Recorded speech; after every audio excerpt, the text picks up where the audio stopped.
Se você acredita que os deuses nasceram da luz, este episódio vai arrancar essa ilusão à força.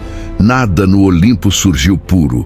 Nada foi gentil, nada foi concedido. O poder foi arrancado com sangue, medo e silêncio. Quando os titãs caíram, o universo não encontrou paz. Encontrou novos senhores, mais jovens, mais cruéis, mais humanos em seus defeitos. Foi assim que nasceram os deuses olímpicos. No centro dessa nova ordem estava Zeus, não um salvador, um sobrevivente, filho de um pai que devorava os próprios filhos para fugir do destino. Zeus cresceu escondido, ouvindo histórias de horror antes mesmo de aprender a falar. O som dos escudos dos curetes abafava seu choro, mas não abafava a verdade. O poder sempre cobra um preço. Quando voltou, não pediu permissão. Envenenou o próprio pai, libertou os irmãos e conduziu a guerra que despedaçou o céu. Ao derrotar Cronos, Zeus não apenas venceu um inimigo. Ele inaugurou um reinado baseado no medo de ser destronado. O trovão não era símbolo de justiça, era aviso.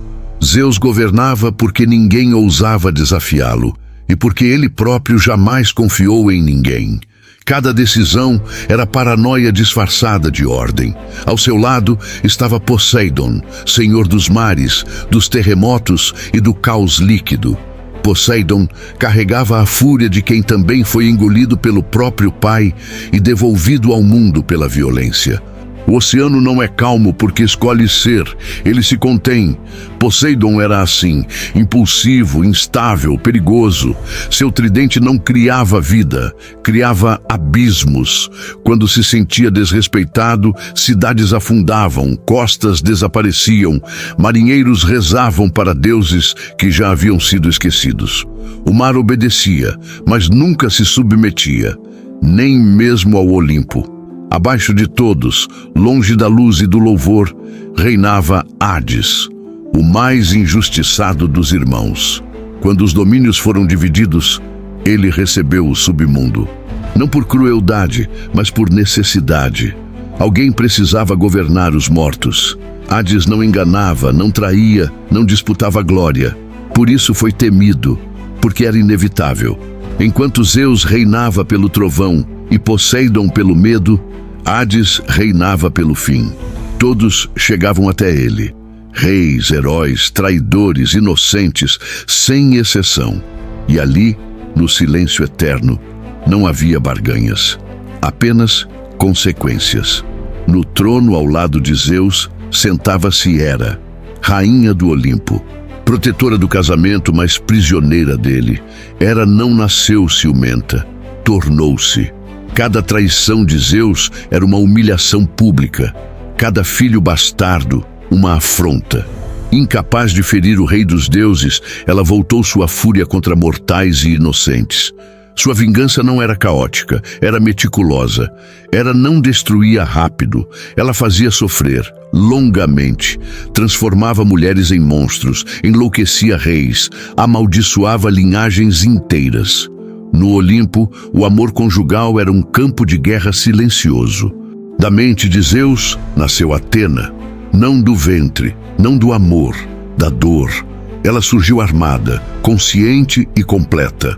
Atena era a guerra sem fúria, a estratégia sem misericórdia. Diferente de Ares, ela não gritava, ela calculava. Cada batalha vencida por Atena não era um massacre, era uma demonstração de superioridade intelectual. Ela ensinava reis a vencer guerras, mas também a manter o poder depois delas.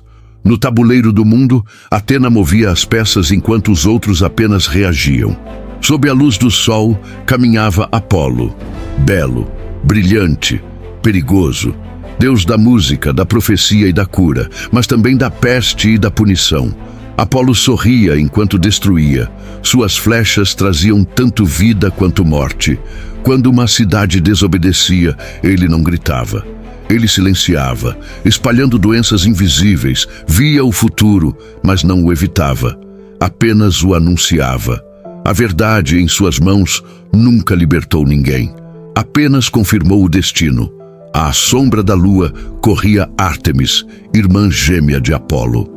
Selvagem, intocável, inalcançável, Ártemis rejeitava o domínio masculino, protegia as florestas e punia quem cruzasse seus limites. Sua caça não era esporte, era julgamento. Caçadores que violavam a natureza não morriam rápido, aprendiam o medo antes do fim. Onde ela passava, a civilização recuava, a floresta retomava o controle. No campo de batalha gritava Ares, a guerra sem propósito, o prazer no sangue, o caos absoluto. Ares não planejava, não construía, ele destruía. Mesmo odiado pelos próprios deuses, existia porque o Olimpo jamais sobreviveu sem violência. Enquanto Atena vencia guerras, Ares lembrava o mundo do horror que elas carregavam. O campo após a batalha era sua verdadeira morada. Do sangue de um deus mutilado surgiu Afrodite, não do amor puro, mas do desejo incontrolável. Afrodite não unia, ela confundia, seduzia, destruía lares, iniciava guerras, colocava deuses uns contra os outros. O amor, em sua forma mais crua, era uma força tão perigosa quanto o ódio, e ela a manipulava como ninguém. Rejeitado, lançado do Olimpo e marcado pela dor, forjou-se Hefesto, deus do fogo e da forja. Enquanto era desprezado por sua aparência, suas mãos moldavam o poder dos deuses. Cada arma, cada trono, cada relâmpago nasceu de sua habilidade. O Olimpo dependia daquele que nunca foi aceito por completo. Seu ressentimento era silencioso e extremamente perigoso. Entre os mundos corria Hermes, mensageiro, trapaceiro, guia das almas. Hermes não respeitava fronteiras, nem leis, nem hierarquias. Ele carregava segredos, mentiras e ordens divinas. Onde havia conspiração, ele passava sorrindo. Nenhum reino funcionava sem ele. Quando a terra chorava, era Deméter quem sentia. Deusa da fertilidade e das colheitas, seu amor pela filha era absoluto. Quando Perséfone foi levada ao submundo, Deméter retirou a vida da terra. Campos secaram, povos passaram fome. As estações nasceram do luto de uma deusa. Até os deuses aprenderam que suas ações tinham consequências. Por fim, no silêncio do lar divino, permanecia Héstia, sem guerras, sem intrigas, sem ambição. Ela sustentava o Olimpo enquanto os outros disputavam poder. Invisível, essencial. Quando ela partiu, o equilíbrio começou a ruir. Esses foram os deuses olímpicos, não heróis, não salvadores, governantes nascidos do colapso, filhos de um mundo quebrado. E mesmo no auge de seu poder, carregavam o mesmo medo de seus pais, o medo de serem derrubados, porque no Olimpo nada dura para sempre, e toda era termina em sangue, sempre derramado pelos próprios deuses.